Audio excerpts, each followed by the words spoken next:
Hello friends and welcome to engineers academy. इस video में हम बात करने वाले हैं उन सभी एस्पिरेंट्स के बारे में जो गेट 2023 में अपीयर होने वाले हैं। जैसे कि आप सभी को पता होगा, हर साल 1 सितंबर से फॉर्म भरने चालू होते हैं गेट 2023 के और 30 सितंबर तक फॉर्म भरे जाते हैं। तो अगर आप भी ये सोच रहे हैं कि आपको भी गेट 2023 में अपीयर होना है और बड़ा शानदार सा स्कोर अगर आप सोच के बैठे हैं, तो आप भी ध्यान रखिएगा, 1 सितंबर को फॉर्म रिलीज होगा और 30 सितंबर तक भरे जाते हैं। उसके बाद अगर आप भरते हैं तो फिर लेट फाइन लगता है, लेट फॉर्म भरने का। चलिए अब हम आ जाते हैं वापस गेट 2023 में। इस वीडियो में हम बात करने वाले हैं कि गेट 2023 में जो बच्चे अपीयर होने वाले हैं उन्हें इस टाइम पे किस किस तरीके की प्रॉब्लम्स को फेस करना होता है। इंजीनियर्स एकेडमी ने जो भी स्टूडेंट्स अभी अपीयर होने वाले हैं गेट 2023 में, उन सभी स्टूडेंट्स को 3 ब्रॉड कैटेगरीज में डिवाइड किया है। सबसे पहले तो वो बच्चे हैं जो अभी कॉलेज में पढ़ रहे हैं, मतलब अभी अपने 3rd ईयर में हैं या फिर अपने फाइनल ईयर में हैं और अपने सेमेस्टर की तैयारी के साथ साथ, अपने कॉलेज की तैयारी के साथ साथ गेट की प्रिपरेशन कर रहे हैं।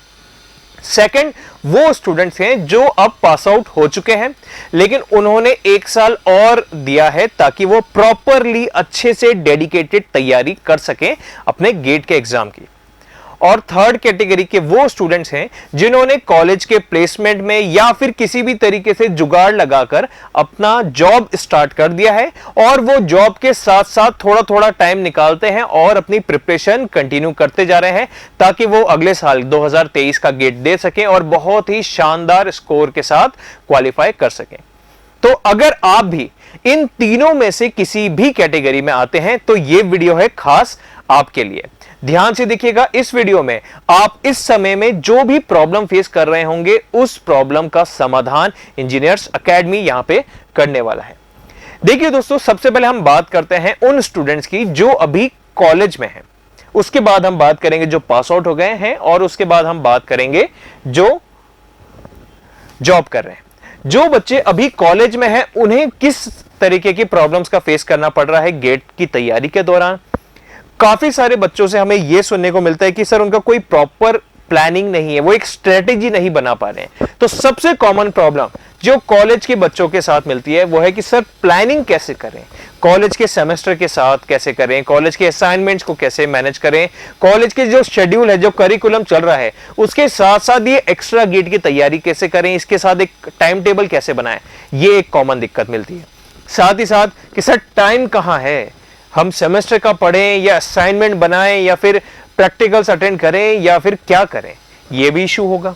एक ये भी दिक्कत होगा कि सर जैसे तैसे तो हमने कॉलेज की फीस भरी है, खर्चे वगैरह जैसे निकालने में बहुत मुश्किल होता है, अब अलग से गेट की तैयारी के लिए खर्चा कैसे करें, क्योंकि उसके लिए किताबें आएंगी, ऑनलाइन कोर्स होंगे, क्लासेस अटेंड करनी पड़ेगी, इतना सारा एक्सपेंसेस कैसे मैनेज किया जाए। कुछ बच्चे बोलेंगे सर हमें तो सेमेस्टर एग्जाम्स की तैयारी करें या ये गेट एग्जाम की तैयारी करें। ये क्वेश्चन आपके मन में भी होगा। और एक सवाल कि सर ये असाइनमेंट्स वगैरह हर 2 दिन में टीचर असाइनमेंट दे देते हैं, एक सब्जेक्ट का असाइनमेंट खत्म ही हुआ होता है कि वहीं दूसरे टीचर ने असाइनमेंट दे दिया। और एक कॉलेज के बच्चों का सबसे फेमस चीज कि सर आलस बहुत आता है, सर मन नहीं लगता है, सर क्या करें तैयारी करके, कैसे तैयारी करें, उठ के पढ़ने का मन ही नहीं करता है क्योंकि कॉलेज में माहौल ही वही है, एनवायरनमेंट ही वैसा मिला हुआ है कि बच्चे सब कंफर्टेबल आराम से अपनी जिंदगी काट रहे होते हैं, हॉस्टल लाइफ के मजे निकाल रहे होते हैं, अपने फ्रेंड सर्कल में एंजॉय कर रहे होते हैं, कभी कहीं घूमना, कभी मूवीज देखना, कभी इधर उधर तफरी काटना एक्सेट्रा, यही सब चल रहा होता है। और यही सब मेजर प्रॉब्लम्स हैं उन बच्चों के साथ भी जो अपने 3rd ईयर या फाइनल ईयर के साथ साथ अपने गेट की प्रिपरेशन कर रहे हैं, क्योंकि वो 2023 का गेट देने वाले हैं। अभी देखिए, गेट में कोई बहुत ज्यादा समय नहीं रह गया है, लगभग हम कह सकते हैं 7-8 महीने रह गए हैं। और अगर आप प्रॉपरली गेट की तैयारी कर रहे हैं तो मान के चलिए आपके पास जनवरी तो है ही नहीं, दिसंबर भी नहीं है, आपके पास दिवाली तक का टाइम है। दिवाली तक मोटे मोटे तौर पे मेजर सब्जेक्ट्स तो खत्म हो जाने चाहिए। कोई छोटा 1-2 सब्जेक्ट हो जो केवल थियोरिटिकल हो, छोटे मोटे सब्जेक्ट्स हो, उनको भले ही आप दिवाली के बाद रख सकते हो, क्योंकि उसके बाद दिसंबर हुआ, जनवरी हुआ, यहां पे तो जो कुछ भी पढ़ा है उसी को रिवाइज करना है, टेस्ट देते जाना है, टेस्ट सीरीज में जो गलती हो रही है उन्हीं को ठीक करना है। अब हम आते हैं इन प्रॉब्लम्स के बारे में। देखिए दोस्तों, जो प्लानिंग वाली बात रही, आप सब स्कूल टाइम में कभी ना कभी एक टाइम टेबल फॉलो किया ही होगा कि first class, second class, third class, fourth class, फिर इंटरवल होता है, फिर बाकी क्लासेस होती हैं। सेम वैसे ही कुछ टाइम टेबल कॉलेज में भी चल रहा होता है। अब ये जो कॉलेज में टाइम टेबल बनाते हैं, जो फैकल्टीज, एचओडीज आपका टाइम टेबल बनाती है, ये कैसे प्लान करती है? मन से नहीं कि चलो एक पीरियड यहां दे दो फिर ब्रेक दे दो, ऐसा नहीं होता है। ये सभी लोग अपना टोटल जो भी सिलेबस होता है उसको छोटे छोटे पार्ट्स में डिवाइड करते हैं। लेट अस से अगर आपकी 1 घंटे की क्लास होती है तो आपके एचओडीज आपके जो सब्जेक्ट का टोटल सिलेबस है उसे ये देखते हैं कि 1 घंटे में कितना पढ़ा पाते हैं और उतने छोटे छोटे स्लॉट्स में उस सिलेबस को डिवाइड कर देते हैं और इस तरीके से वो उतना बड़ा सिलेबस खत्म करते हैं। कुछ काम की बात देखिए, कोई भी बड़ी चीज हो तो उसको छोटे नंबर ऑफ सेगमेंट्स में डिवाइड करके हम बड़ी आसानी से उस बड़ी चीज को भी अकम्प्लिश कर सकते हैं। बिल्कुल वही आपको करना है गेट एग्जाम के लिए। आपको गेट एग्जाम के सिलेबस को लेना है। सिलेबस सब्जेक्ट में डिवाइडेड होता है, हर सब्जेक्ट चैप्टर्स में डिवाइडेड होता है। तो आपको क्या करना है, आप ये डिसाइड कर लीजिए कि कब आपके पास ज्यादा टाइम होता है, कब आपके पास कम टाइम होता है।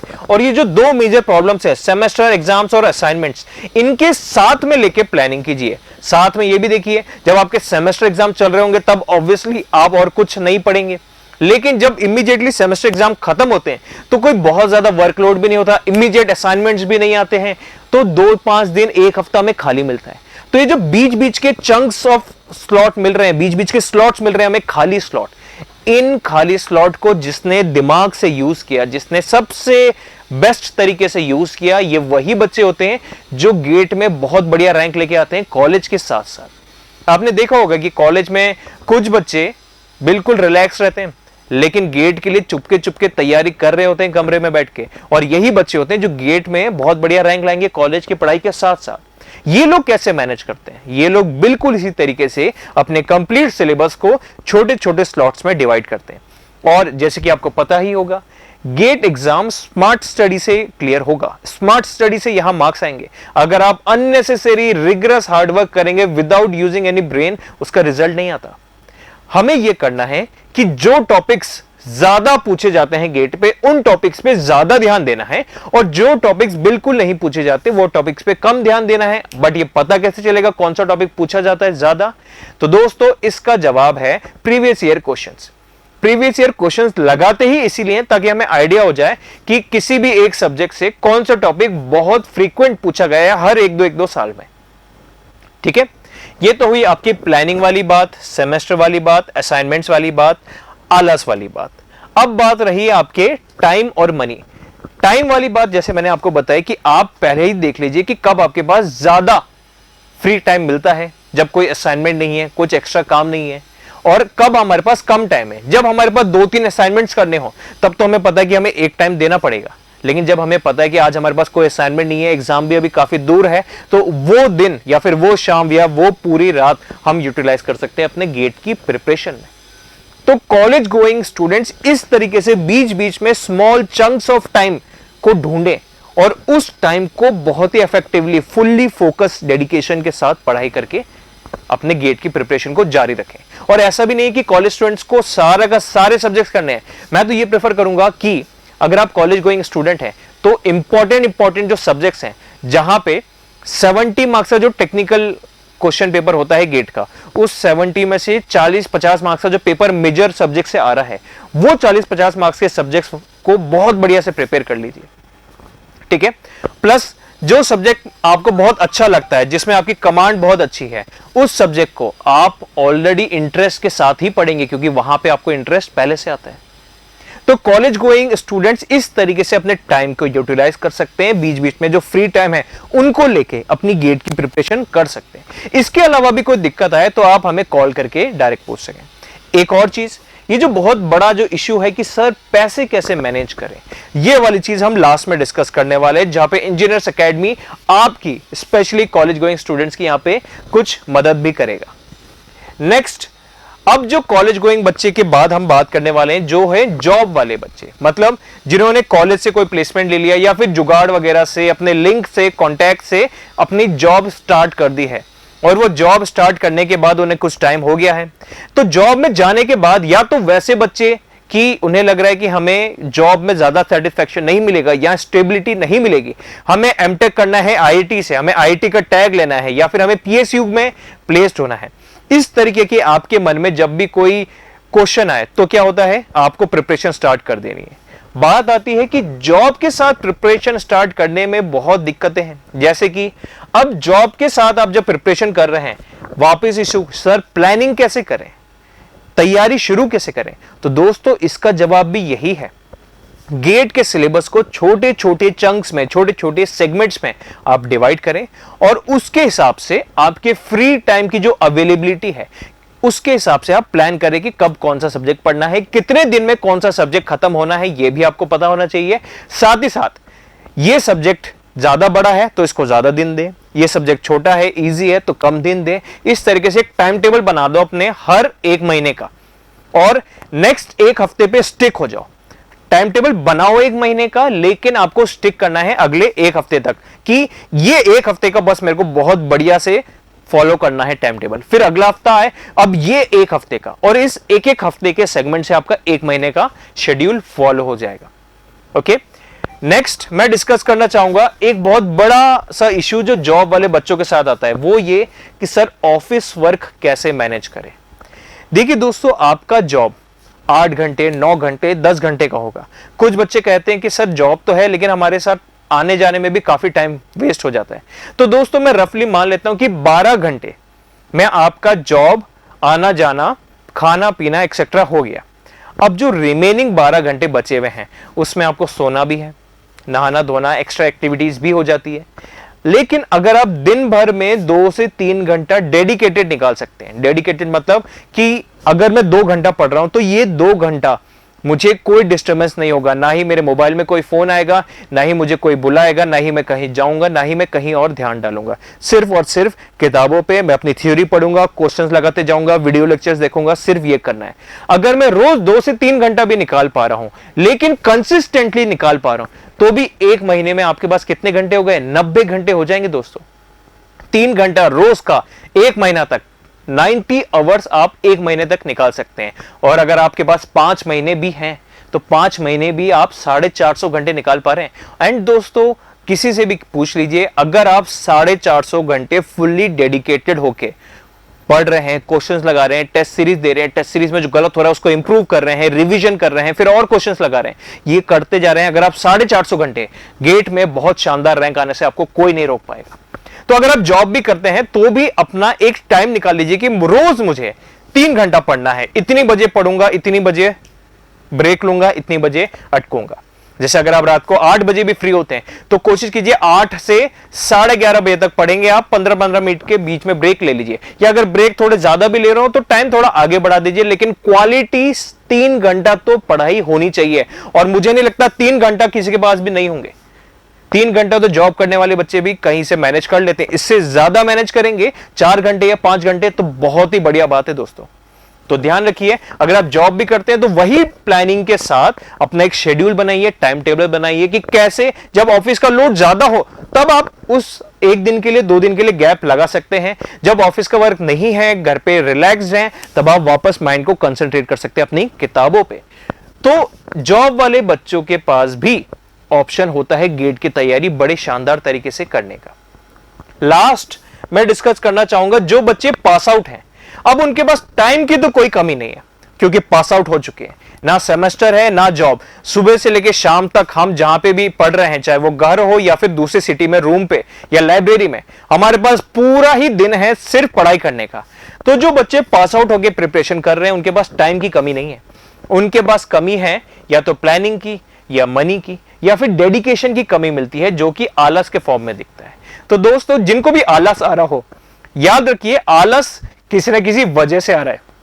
या तो सब्जेक्ट बोरिंग है, सब्जेक्ट में मन नहीं लग रहा, तो वीडियो लेक्चर से पढ़ो, क्योंकि इंटरेस्टिंग तरीके से बोलने से भी हमें सब्जेक्ट इंटरेस्टिंग लग सकता है। और वहीं कोई बढ़िया सा सब्जेक्ट बोरिंग तरीके से पढ़ाएं तो वो सब्जेक्ट भी डल लग सकता है। तो आप वीडियो लेक्चर से पढ़ सकते हैं, लाइव क्लासेस से पढ़ सकते हैं, रिकॉर्डेड से पढ़ सकते हैं, और अगर हो सके तो वीकेंड क्लासेस भी आप जा सकते हैं। लेकिन आलस अगर आपको किसी भी वजह से आ रहा है तो उस आलस की वजह को इमीडिएटली चेंज कीजिए, एक्शन लीजिए उस आलस को चेंज करने का। वो कैसे करेंगे? कई बार होता है कि टेबल हमारी इधर रख के पढ़ रहे हैं, हम एक तरफ दीवार की तरफ फेस करके पढ़ रहे हैं। अगर आपको इधर आलस आ रहा है ना, तो टेबल का डायरेक्शन चेंज कर दीजिए, थोड़ा सा रूम का सेटअप चेंज कर दीजिए, अपने टेबल को थोड़ा सा ऑर्गेनाइज रखिए। लाइब्रेरी में जाके पढ़ रहे हैं तो लाइब्रेरी में तो थोड़ा माहौल बना रहता है। कुछ बच्चे कहेंगे सर हमें नींद आती है, तो दोस्तों अगर नींद एक इश्यू है तो नींद किस वजह से किस टाइम पे आ रही है वो ध्यान रखिए। थोड़ा सा आधा घंटे का पावर नैप लेने में कोई नुकसान नहीं है, लेकिन अगर दिन में 3 घंटे सो जाएंगे तो एक बहुत बड़ा टाइम आपने वेस्ट कर दिया। तो अगर भारी खाना खाने के बाद नींद आ रही है, दही या छाछ पीने के बाद नींद आ रही है, तो ध्यान रखिए आपको ये नहीं खाना है। हल्का हल्का खाना खाओ, लाइट फूड खाओ, भले 2 बार 3 बार खा लो। तो कहते हैं ना, एक बार में 10 रोटी नहीं खानी चाहिए। 2 रोटी 5 बार खाओगे ये नुकसान नहीं करेगी, लेकिन 10 रोटी एक बार में नुकसान करेगी। बिल्कुल वही लॉजिक है। अगर आप चाहते हैं आपका माइंड फोकस रहे, नींद ना आए, आलस ना आए, क्योंकि बैठे बैठे पढ़ना है, तो बैठे रहने का काम, तो लाइट फूड हमें खाना है, फ्रूट्स ज्यादा खाने हैं, इस तरीके की एक्टिविटीज हमें करनी है। यूट्यूब से देख लीजिए कि नींद आ रही है पढ़ाई करते वक्त, क्या करें। यूट्यूब पे 10 वीडियोस आपको मिल जाएंगे जो बताएंगे कि लाइट फूड खाओ, फ्रूट्स ज्यादा खाओ, विटामिन ज्यादा लो, एक्सेट्रा एक्सेट्रा, और मिल्क प्रोडक्ट्स कम से कम लो। इस टाइप की बेसिक चीजें आपका आलस दूर करेंगी। टाइम आपके पास बहुत है, प्लानिंग बिल्कुल उसी तरीके से करनी है। अब आपके पास एक दिन में 8 से 10 घंटे, तो ये देखिए किस टाइम पे आप पढ़ेंगे, किस टाइम पे ब्रेक लेंगे। एक एक घंटे के स्लॉट्स बनाइए, चाहे तो आधे घंटे के स्लॉट्स बनाइए कि मैं आधा घंटा पढ़ूंगा, 5 मिनट ब्रेक लूंगा, आधा घंटा पढ़ूंगा, अगले 5 मिनट ब्रेक लूंगा, इस तरीके से। लेकिन जब पढ़ें तो बिल्कुल ईमानदारी से, सिंसियरली फोकस होके ही पढ़े। नेक्स्ट, यहां पे भी बात आती है सर मनी वाली प्रॉब्लम।